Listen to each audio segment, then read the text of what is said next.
Hello everybody, my name is Chris Tackett. I'm the pianist with the Unitarian Universalist Church of Tucson. Welcome to our service. Stick around after the postlude, I'll tell you a little bit about the music I played today.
Welcome to this Baja 4 collaborative worship service.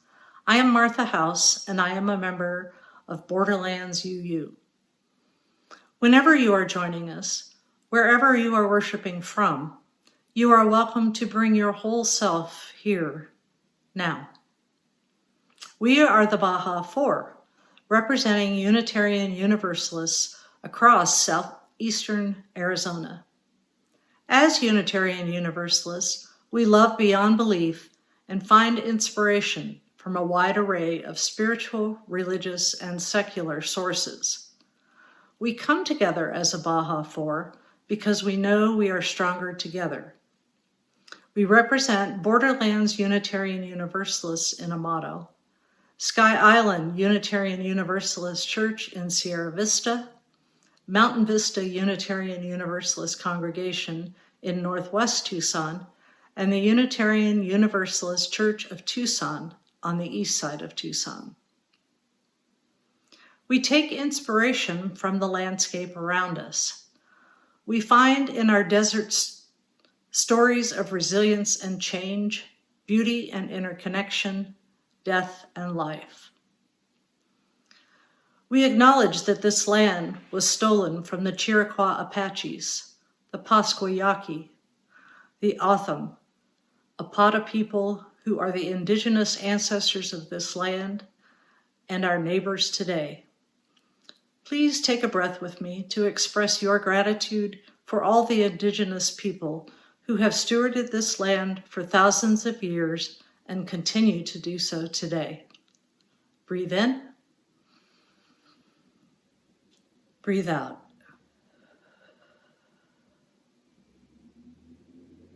Today we will be discussing the fourth principle of Unitarian Universalism, which says, we covenant to affirm and promote a free and responsible search for truth and meaning.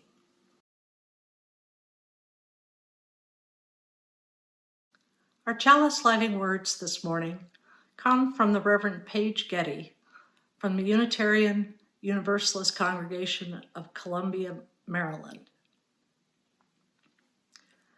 As responsible religious seekers, we recognize that we are privileged to be free, to have resources to pursue life beyond mere survival, to continually search for truth and meaning, to exist beyond bonds of dogma and oppression, and to wrestle freely with truth and meaning as they evolve.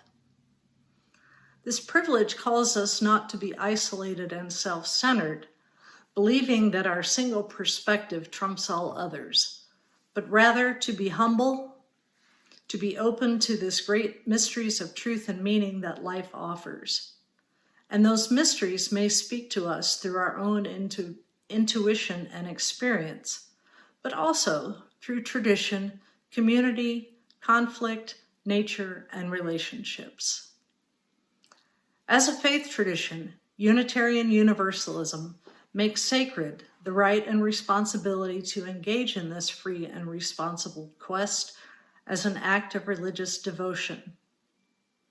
Institutionally, we have left open the questions of what truth and meaning are, acknowledging that mindful people will, in every age, discover new insights.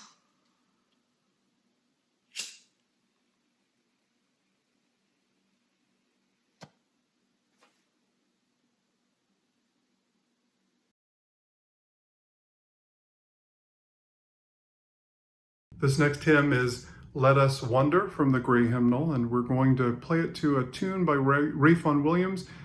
Listen to the tune once all the way through as Chris plays it through, and then join with me on the next three verses, please. The words will be projected on your screen. Sing along.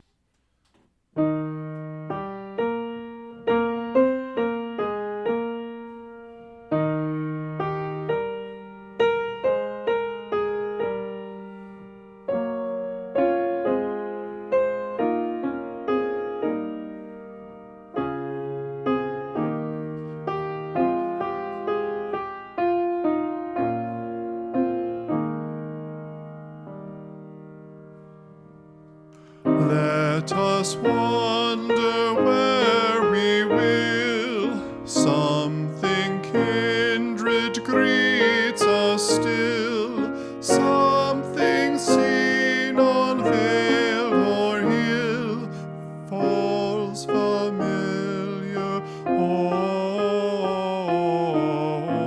the heart. Dew and rain fall everywhere, harvest ripe and flowers are fair, and the whole round earth is bare to the sunshine and the sun. And the lithe air fanned with wings, bright with breeze and sunshine brings into contact distant things, and makes all the countries one.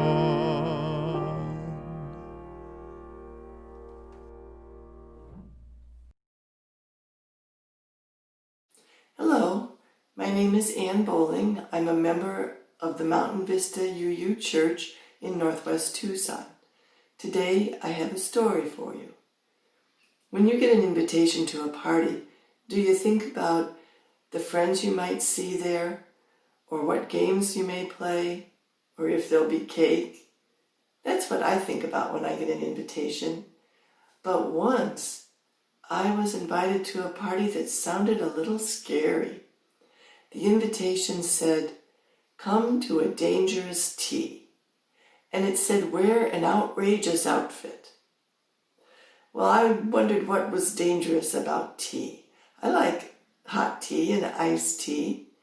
I like herbal tea and sweet tea. I even like hot chocolate in a teacup. And I like all those drinks in a mug that's easy for me to hold. Well, maybe the danger would be tiny teacups and saucers made of china that I might break.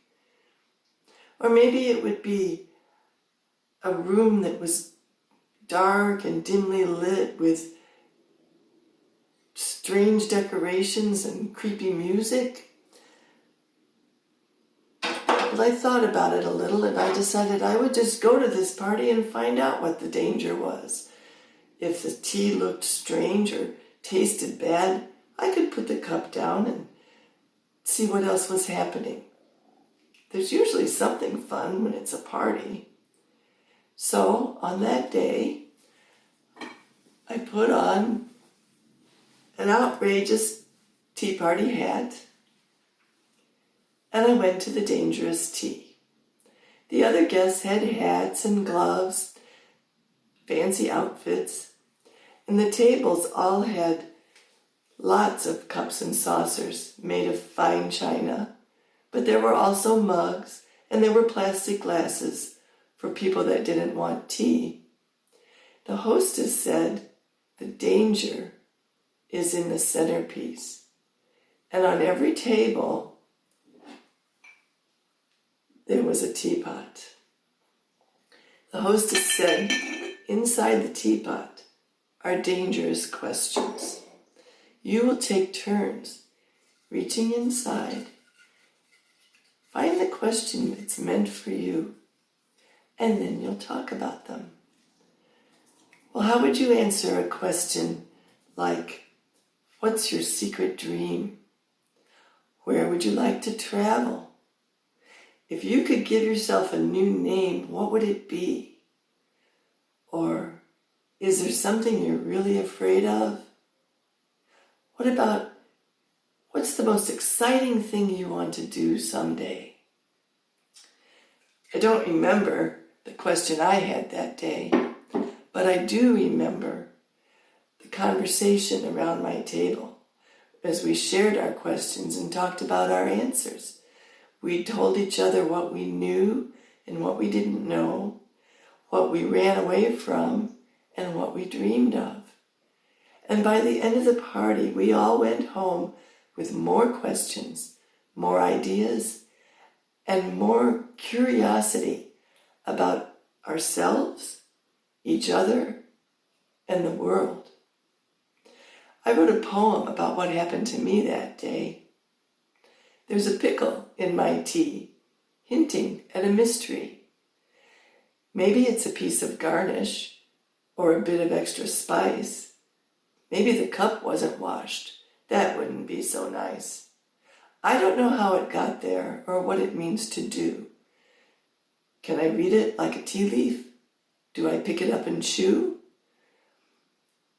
An afternoon for questions, to listen and to share, wondering and wandering, from a pickle in my teacup to a puzzle in my soul.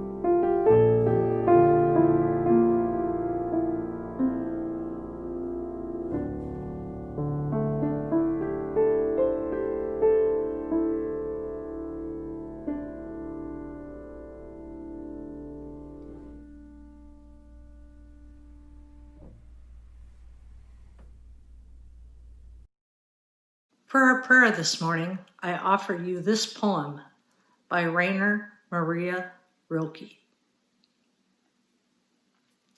Be patient toward all that is unsolved in your heart, and try to love the questions themselves. Like locked rooms and like books that are now written in a very foreign tongue. Do not seek the answers which cannot be given because you would not be able to live them. And the point is to live everything. Live the questions now. Perhaps you will then, gradually, without noticing it, live along some distant day into the answer.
Hello, I'm Diane Ferrone from Borderlands UU, and I'm here today to reflect on our fourth UU principle, where we affirm and promote a free and responsible search for truth and meaning. The need for searching, I think, is expressed well in a letter that comes from a book called Children's Letters to God, in which little Lucy says, "Dear God, are you always invisible, or is that just a trick?" Well, whatever you may call that power that she knows as God, whether it's ultimate concern, ground of being, universal intelligence, higher power, it does represent an archetype, which is a concept that gets expressed in many different ways and continues to grow and evolve as the collective contributes new ideas about it and sees the different ways it's expressed. So a search or a journey is one kind of archetype like that, and I'd like to use that to begin with a story that I've adapted from an old Jewish folktale I've changed it a little bit because I wanted to emphasize points that relate to our fourth principle. But it's a story about Isaac, and he was a hardworking farmer and a good man and a good family man. And after many, many years, he began to get a little bit restless. And he thought, well, every day was pretty much the same except for things that changed with the seasons. And he wondered, was there something more that he was missing out on? Well, after pondering that for a few weeks, he had a dream, and a voice told him he should leave home, leave everything behind, and go to visit the palace in the capital city. And if he would dig at the foot of the bridge to the palace, he would find a treasure that would greatly enrich his life. So he ignored that, and a couple of weeks went by, and he had the dream a second time. And that was odd to have it a second time, and he tried to put it out of his mind again, but he kept being preoccupied with it. Didn't want to talk about it with anybody, but finally he told one of his friends, and that friend told other friends, and pretty soon a whole bunch of people knew about it. And they all told him to ignore the dream. Why on earth should he leave home because a dream told him to do it? What did that have to do with his real life? So I went along for a couple more weeks, kept thinking about it, and then he had the dream a third time. He said, this is it. I got to pay attention to it this time. So he did leave home and set out for the capital city. He had no map to guide him, and he had to stop and ask people along the route to give him directions. But he never got involved in a conversation when they asked him why he was going to the capital. He did have doubts and uncertainties about whether what he was doing was the right thing, but he didn't want anybody else, based on his experience with his friends, to try to influence his decision on that. He finally reached the capital city, found the palace and the bridge, but he couldn't dig up any treasure because the foot of the bridge was constantly guarded by guards, and he didn't have the nerve to go up and do that. So the dream hadn't told him what to do, warned him about that possibility. So he couldn't go ahead and do what the dream had told him, but he wouldn't go back home either, so he just paced back and forth until he created a rut. And finally, one of the guards asked him what he was doing there anyway. And he told the guard why he was there, and the guard said, don't be silly. The dreams don't have anything to do with real life. He said, what I had, just to show you how silly dreams are, I had a dream last night that there was some farmer named Isaac who should go back to his hut and dig under his hearth, and there he would find some great treasure. Well, Isaac turned around and headed back for home. When he got home, he saw some loose bricks in his hearth, and he moved them, and there indeed was a big treasure. And he used that to build an extension on his hut, and he invited people from the community to come in and share their lives and their dreams, and together they mutually found threads of meaning within their own lives. So, what are the messages from Isaac's story that have anything to do with our fourth principle? Well, number one, the instructions he got from the dream were ambiguous. They didn't tell him exactly the details of what he would need to do, or what the treasure would be, or what he should do with that treasure once he found it. Second thing, that he needed to take a risk, to be willing to leave behind what he was comfortable with and seek out the unknown. And thirdly, once he found the treasure, he needed to be able to share with a trustworthy community, and that's what he found once he had gotten back home and learned the lessons from his journey. So that's one way of living the fourth principle. A real life example is something that we've been doing at Borderlands, and that is that during the COVID stay-at-home period, Reverend Matthew started a Zoom gathering he calls a Theology Cafe, in which we get together and discuss meaning. What is meaning about? What connects us to something greater than ourselves? And we've looked at different sources of trying to find that connection. We've looked at nature, art, music, meditation, inspiring quotes, and yes, dreams. And that has been a very meaningful experience and I think a perfect example of a program within the church that implements our fourth principle. So I would like to close with a quote from Rumi, who says, "Let yourself be silently drawn by the strange pulls of what you really love. It will never lead you astray." Building bridges between our divisions, I reach out to you, will you reach out to me? With all of our voices and all of our visions, friends, we could make such sweet harmony. Building bridges between our divisions, I reach out to you, will you reach out to me?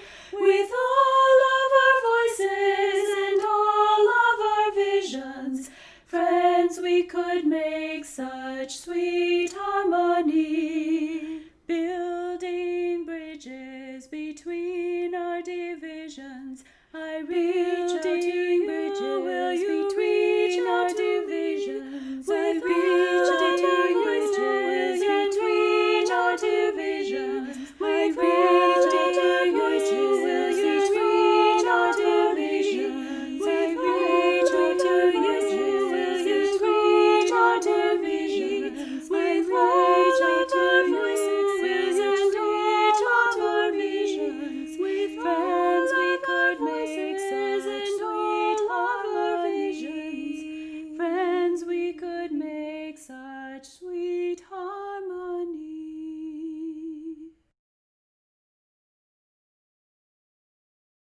Our chalice extinguishing words this morning come from the Reverend Sean Parker Dennison. At this moment of ending, may there be a good word, a blessing, to help us remember what we have so often forgotten. May the message we need be gently spoken and held in the spaces in our cells, the fibers that hold all we need to maintain our gentleness, our courage, and our hope. At this moment of ending, may the goodness we wish for ourselves and each other, this community, ecosystem, planet, and stardust galaxy become such a part of us that we cannot tell where the blessing ends and we begin.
fun, two little dance pieces from an English composer, Ignatius Sancho. He was born on a slave ship en route to the southern American colonies, what's now the southern United States. He was purchased and brought back to London in the middle 18th century, where he later became a freedman and quite an educated man. And he wrote one of the first memoirs of a formerly enslaved person in the English language. He also supported himself as a musician, somewhat as a composer, and also as a dance teacher and dance instructor. So those are two little pieces from a collection of dance music he published in the middle 18th century. Ignatius Sancho. Thank you.